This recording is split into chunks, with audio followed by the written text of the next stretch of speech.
Hello guys, welcome back to my channel Trending Gallery 5. Kali ini kita akan rangkum alur film India berbahasa Hindi dengan judul Silence. Can you hear it? Film yang dirilis Maret 2021 ini disutradarai oleh Aban Baruka Deohans dan dibintangi oleh Manoj Bajpayee, Barka Singh, Arjun Mathur, dan Prachi Desai.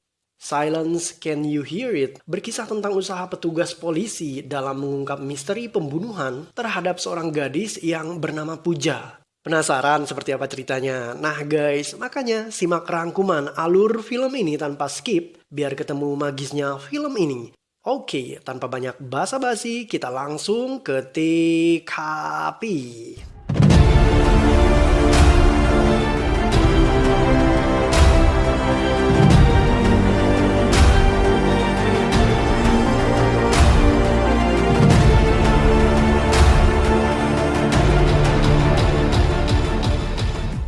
Film ini diawali dengan adegan di mana sekumpulan remaja mendaki sebuah bukit. Setibanya di puncak, mereka menemukan mayat seorang wanita. Wanita yang tewas itu bernama Pooja.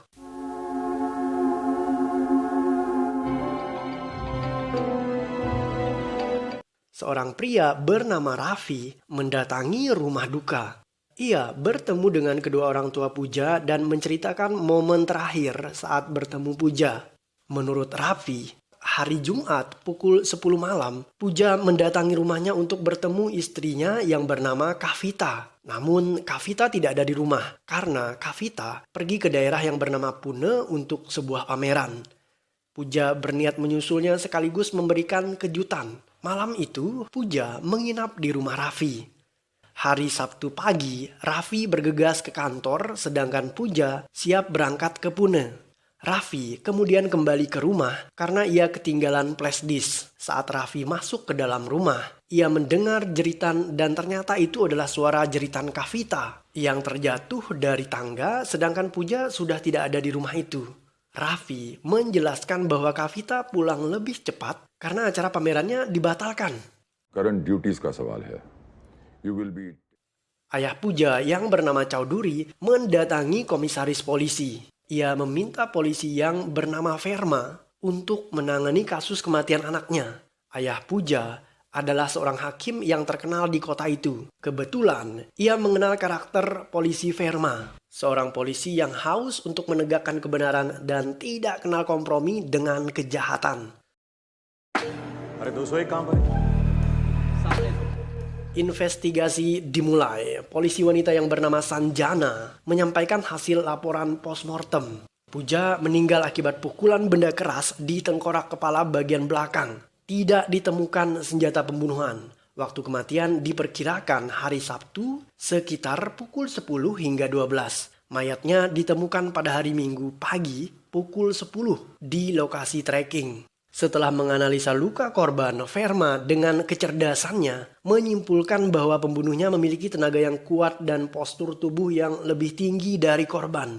Verma menduga jika Pooja dibunuh di tempat lain, kemudian mayatnya dipindahkan karena di TKP tidak ditemukan percikan darah. Pada bagian tubuh Pooja tidak ditemukan tanda-tanda pemerkosaan. Lokasi tempat mayat ditemukan bisa ditempuh dengan menggunakan mobil. Mayat dipindahkan setelah terjadi rigor mortis atau suatu istilah untuk kekakuan pada tubuh manusia yang terjadi setelah meninggal. Itu artinya setelah dibunuh, mayat Pooja tidak langsung dipindahkan oleh pelaku.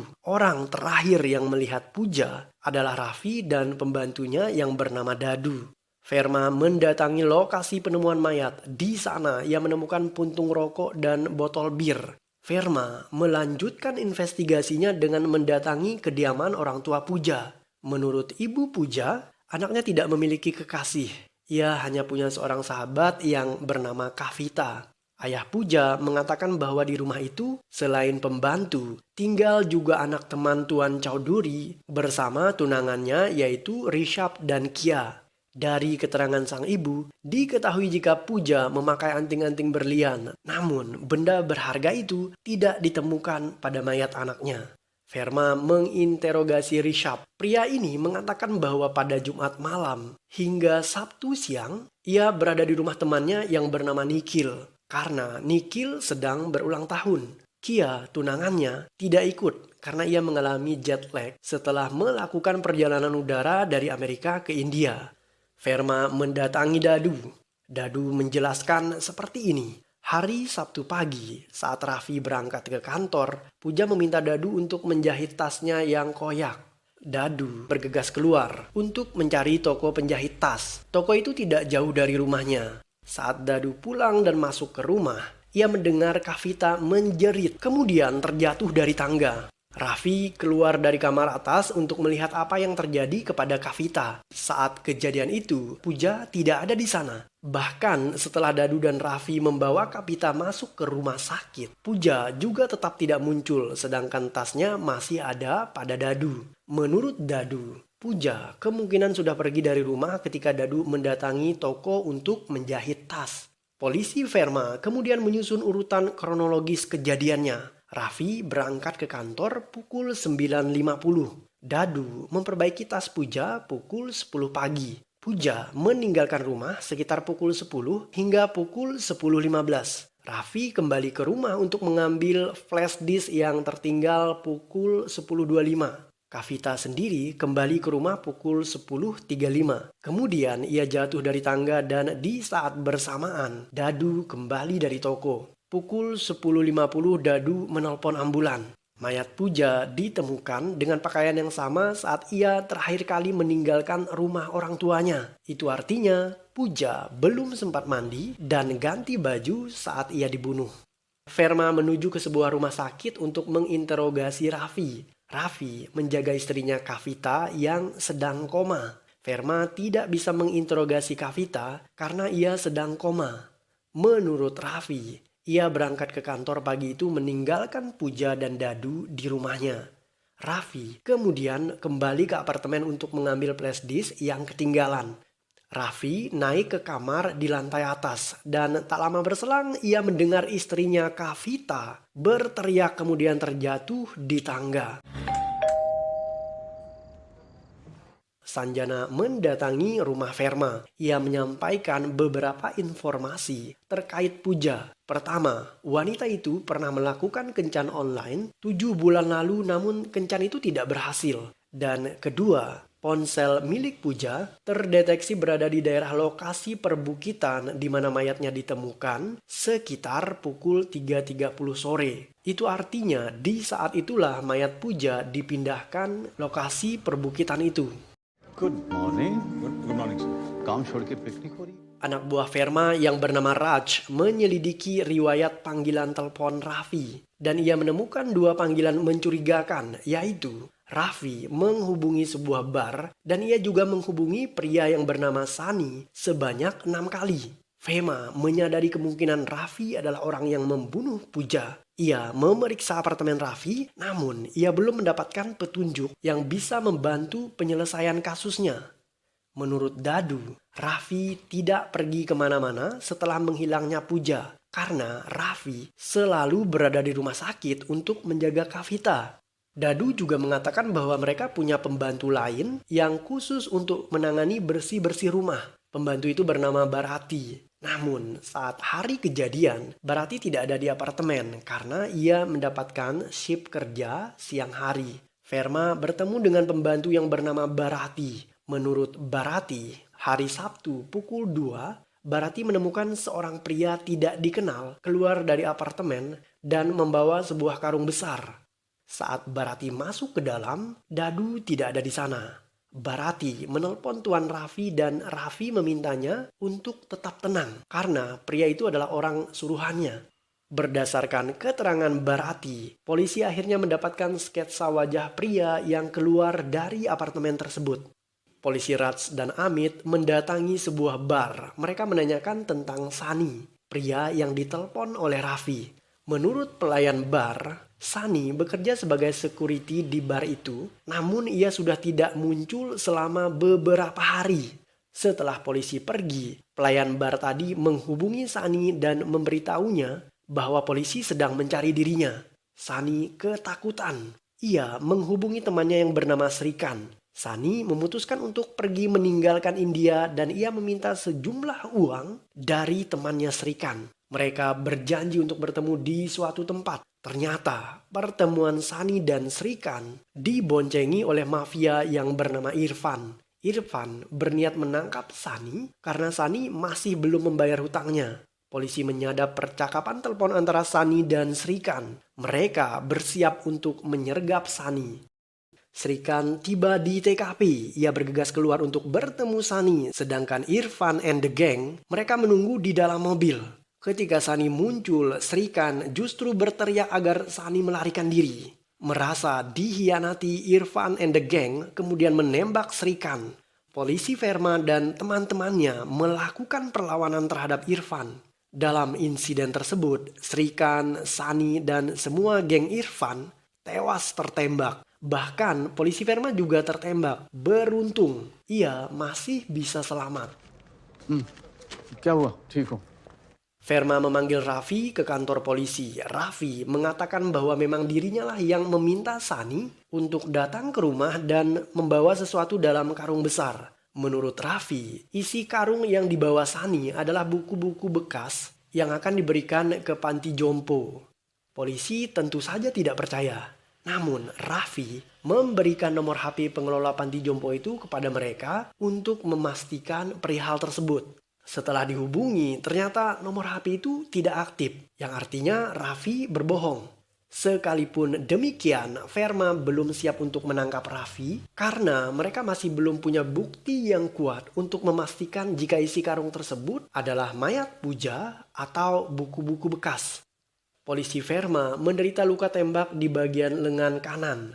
Namun, ia tetap memaksa dirinya untuk menyelidiki kasus tersebut. Saat pulang ke rumah, ia dirawat oleh polisi yang bernama Sanjana karena Verma hidup sendiri dan ia bercerai 8 tahun silam dengan istrinya. Sanjana sepertinya menaruh rasa terhadap Verma, namun sang polisi itu terlalu dingin hatinya untuk mencintai Sanjana.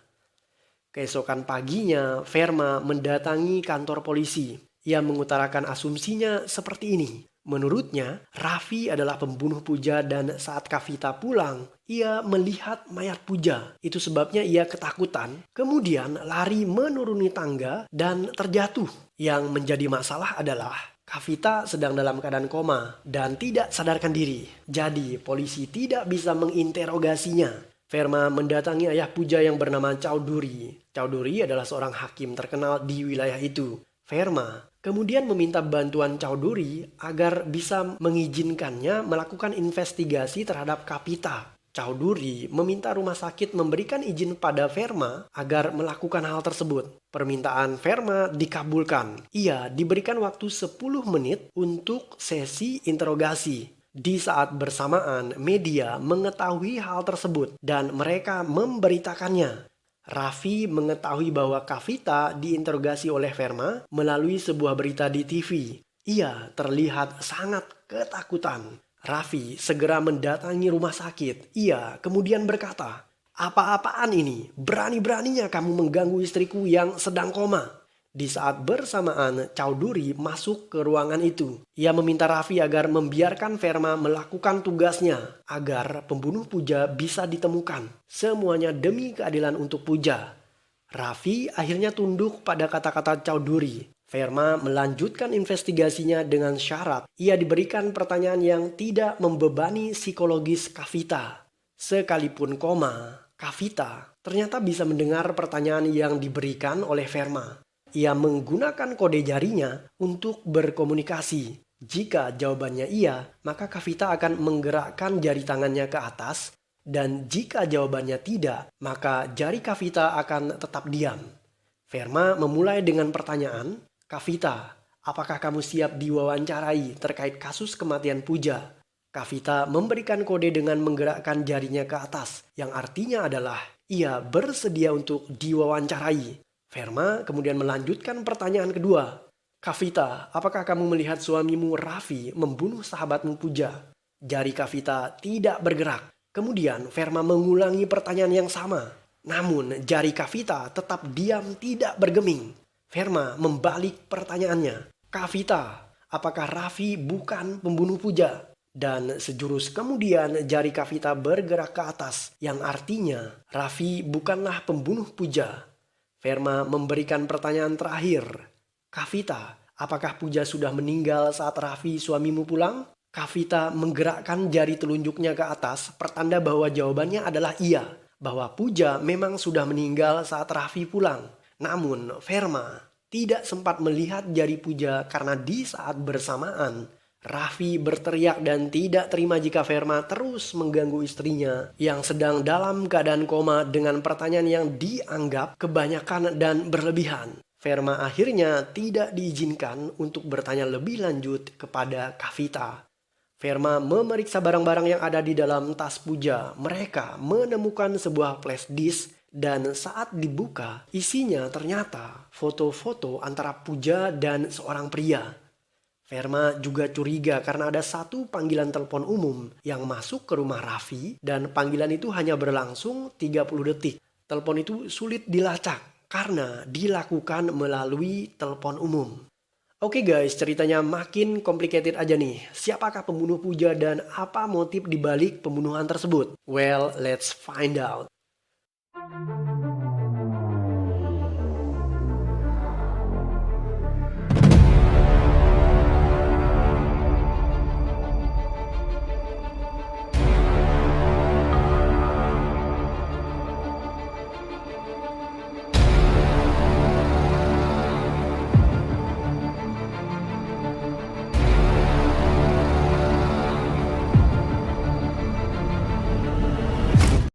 Polisi Verma mengumpulkan semua tersangka. Verma kemudian membeberkan kronologis yang menguak misteri kematian Puja. Hari itu, Rishabh mengaku sedang berada di rumah temannya yang bernama Nikhil karena Nikhil sedang berulang tahun. Rishabh menginap di sana sejak Jumat malam dan tanpa sepengetahuan siapapun. Pada hari Sabtu paginya, Rishabh mendatangi apartemen Raffi untuk menemui Puja. Ia melakukan itu sesaat sebelum Raffi kembali ke rumah untuk mengambil flash disk. Rishabh adalah anak dari teman Tuan Chowdhury. Verma mendatangkan security penjaga apartemen yang bernama Mohan untuk membuktikan bahwa Rishabh memang pernah ke sana. Mohan mengatakan bahwa ia melihat Rishabh keluar dari apartemen. Mohan kemudian meminta Rishabh menandatangani buku tamu. Ia menulis namanya atas nama pengunjung lain, yaitu Sukhbir. Namun, karena tidak bisa meniru tanda tangan Sukhbir, Rishabh terpaksa menggunakan tanda tangannya sendiri di buku tamu itu. Verma juga mengungkap fakta baru, yaitu Puja dan Rishabh ternyata berselingkuh. Hal itu ia ketahui setelah mengecek email dan isi flash disk di tas Puja. Isi flash disk itu adalah foto-foto Rishabh sedang berduaan dengan Puja. Rishabh akhirnya mengakui bahwa ia memang berselingkuh dengan Puja dan ia juga mengakui bahwa ia datang ke apartemen Raffi. Namun saat ia masuk ke dalam, Puja sudah ditemukan tewas. Rishabh menjelaskan bahwa pada hari Jumat, Puja mendadak ingin menikahinya. Mereka bertengkar hebat dan Puja marah besar. Itu sebabnya Puja menginap di rumah Raffi untuk curhat dengan Kavita. Sabtu pagi, Rishabh datang ke apartemen untuk membujuk Puja. Namun, saat Rishabh tiba di sana, ia melihat Puja sudah menjadi mayat. Sejurus setelah Rishabh keluar dari apartemen, Raffi masuk ke dalam untuk mengambil flash disk. Melihat mayat Puja, Raffi panik dan ketakutan. Raffi adalah seorang politisi. Ia tidak mau pamornya hancur karena pembunuhan terjadi di rumahnya. Itu sebabnya Raffi kemudian meminta Sani agar membuang mayat Puja dan membersihkan TKP. Ketika Sani membuang mayat Puja, ia mengambil anting-anting berlian miliknya. Di saat Raffi menelpon Sani, Kavita pulang.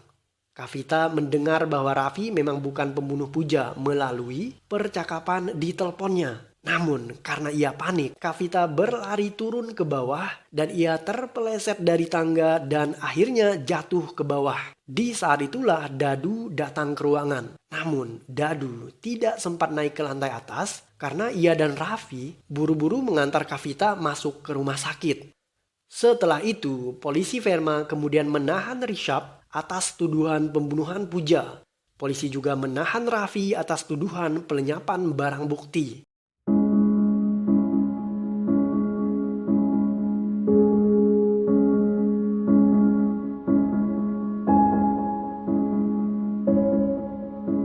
Verma masih penasaran siapa yang menelpon Raffi dengan menggunakan telepon umum yang tidak jauh dari apartemen itu. Mereka kemudian menanyai kembali pemilik warung telepon itu. Kebetulan di depan warung itu terdapat kamera CCTV yang merekam penelpon. Dan ternyata pelakunya adalah tunangan Rishabh yang bernama Kia. Polisi kemudian menangkap Kia. Tak hanya itu, di tempat Pooja dibunuh, polisi Verma juga menemukan serpihan gelang yang mirip dengan gelang Kia. Jadi, kejadian yang sebenarnya adalah seperti ini. Ketika Kia tiba di India, ia mengetahui Rishabh dan Pooja berselingkuh dari email Rishabh. Kia menelpon Pooja menggunakan telepon umum agar Pooja mau mengangkat telepon darinya. Setelah itu, Kia masuk ke dalam apartemen. Kebetulan saat ia masuk, sekuritinya sedang lengah. Kia masuk ke kamar Pooja dan memperingatkan wanita itu agar menjauh dari Rishabh karena mereka sudah bertunangan. Mereka kemudian bertengkar hebat dan secara tidak sengaja amarah Kia memuncak dan ia kemudian memukul Pooja hingga tewas.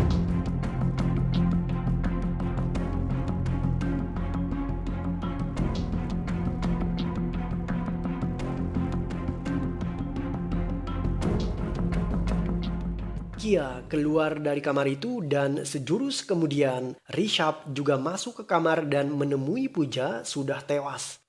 Dan film pun berakhir. Anybody home?